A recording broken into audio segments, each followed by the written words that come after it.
I marked it. Now with this pencil, this is known as tile pencil, you have to mark it.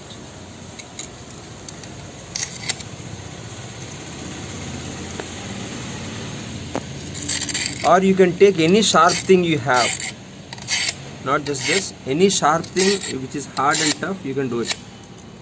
Once you do it, you put this tile pencil exactly on the line you have marked,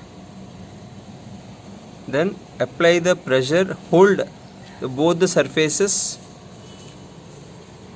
adjacent to the line and give good pressure downwards with your body, with your hands. Wow, it's done. Perfect straight line. Tile cutting with tile pencil. ఉండండి అలాగే పట్టుకో.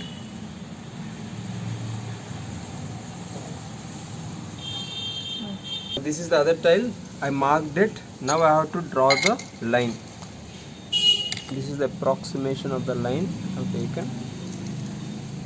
Little this way and that way, no problem. Oh. See, I applied the pressure here, I broke it. Unless one tile is lost.